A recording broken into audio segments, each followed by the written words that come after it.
किसी ने बड़े ही कमाल की बात कही है। पैर की मोच और छोटी सोच हमें आगे नहीं बढ़ने देती। टूटी कलम और औरों से जलन खुद का भाग्य लिखने नहीं देती।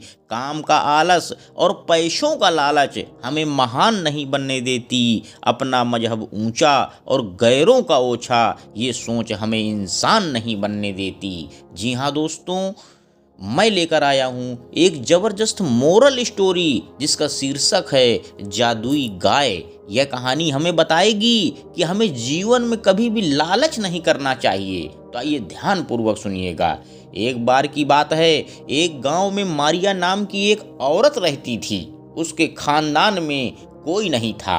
उसके पास बस एक गाय थी जिससे वह अपनी रोजी रोटी कमाती थी। गाय की देखभाल करके उसके गोबर और दूध से वह अपना गुजारा करती थी। बस यही उसके आमदनी का एक जरिया था। एक दिन उसकी गाय बहुत बीमार हो गई और कुछ ही दिनों में मारिया की गाय मर गई। यह देखकर मारिया बहुत दुखी हो गई। वह सोचने लगी कि अब मेरा घर कैसे चलेगा। फिर बाद में मारिया ने अपने पड़ोसी के घर से गाय का गोबर लाकर उसे बेचकर अपना गुजारा करने लगी। एक दिन मारिया की पड़ोसन यह देखकर सोचने लगी कि मारिया मेरे घर से गोबर ले जाकर अपना रोजी रोटी चलाती है, क्यों ना हम अपनी गाय को अंदर बांध लें जिससे उसका गुजारा नहीं चल पाए। इस तरह से मारिया की पड़ोसन अपने गाय को अंदर बांधने लगी। यह देखकर मारिया बहुत दुखी हो गई। फिर एक दिन मारिया गाय का गोबर मांगने के लिए गांव के सेठ के पास गई और उस सेठ से गाय का गोबर मांगने का अनुरोध किया। यह सुनकर सेठ मन ही मन सोचने लगा कि यह औरत कब से गाय का गोबर मांगने के लिए मुझसे अनुरोध कर रही है, क्यों ना मैं उसे वह गाय दे दूं जो बहुत दिनों से बीमार है। इससे उसके ऊपर मेरा कर्ज भी रहेगा और उसे पता भी नहीं चलेगा कि वह गाय बहुत कम दिनों तक जिंदा रहेगी। यह सोचकर सेठ मारिया को गाय दे देता है। गाय को लेकर खुशी खुशी मारिया अपने घर आ जाती है। गाय को खाना खिलाकर उसके दूध से फिर वह अपना रोजी रोटी कमाने लगती है। कुछ दिनों के बाद उसकी गाय दूध देना बंद कर देती है। उसके बाद मारिया उसके गोबर से अपना घर चलाने लगती है। एक दिन मारिया अपने गाय की देखभाल करती रहती है। उसी समय अचानक एक बुजुर्ग आदमी उस रास्ते से गुजरता है। उसे देखकर मारिया पूछती है कि बाबा, मैं आपकी क्या मदद कर सकती हूँ। यह देखकर वह बुजुर्ग आदमी मारिया से खाने के लिए मांगता है। यह सुनकर मारिया अपने घर में से अपना खाना उस बुजुर्ग व्यक्ति को देकर पानी लाने चली जाती है। इतने देर में बुजुर्ग आदमी आंखें बंद करके सारी चीजें देख लेता है कि मारिया अपना खाना मुझे दे रही है। यह देखकर वह बुजुर्ग आदमी बहुत खुश होता है और मारिया के आने के बाद उसे बोलता है कि तुमने मुझे अपना खाना दिया है, अब तुम्हें कभी भूखे रहने की जरूरत नहीं है। यह कहते हुए वह गाय के ऊपर अपना हाथ फेरते हुए चला जाता है।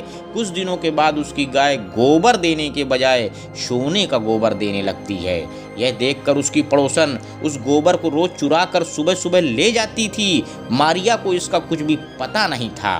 कुछ दिनों बाद अचानक एक आंधी आई तो मारिया ने अपने गाय को घर के अंदर बांध दिया। जब मारिया सुबह उठी तो उसने देखा कि गाय ने सोने का गोबर दिया है। यह देखकर मारिया बहुत आश्चर्यचकित थी। वह सोचने लगी कि कहीं उस बाबा का चमत्कार तो नहीं।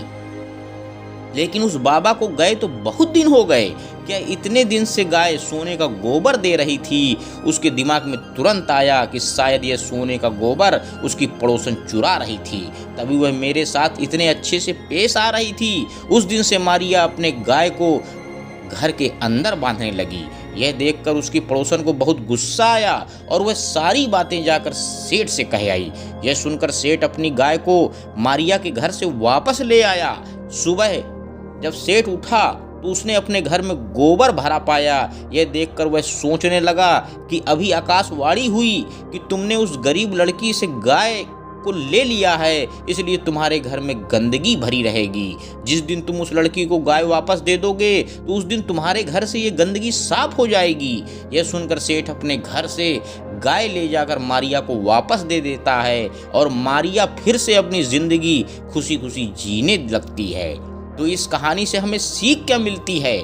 हमें किसी के धन पर बुरी नज़र नहीं रखनी चाहिए। भगवान हमें जितना दिए हैं उसी में खुश रहना चाहिए। अंत में दोस्तों बस मैं यही कहना चाहता हूँ कि क्रोध से बुद्धि नष्ट होती है, घमंड से ज्ञान और लालच से ईमानदारी नष्ट हो जाती है। क्रोध, घमंड और लालच से बचें। गलती होने पर प्रायश्चित जरूर करें, क्योंकि प्रायश्चित से पाप नष्ट होता है। धन्यवाद दोस्तों। मेरे YouTube चैनल को लाइक व सब्सक्राइब करें। आपका दिन शुभ हो।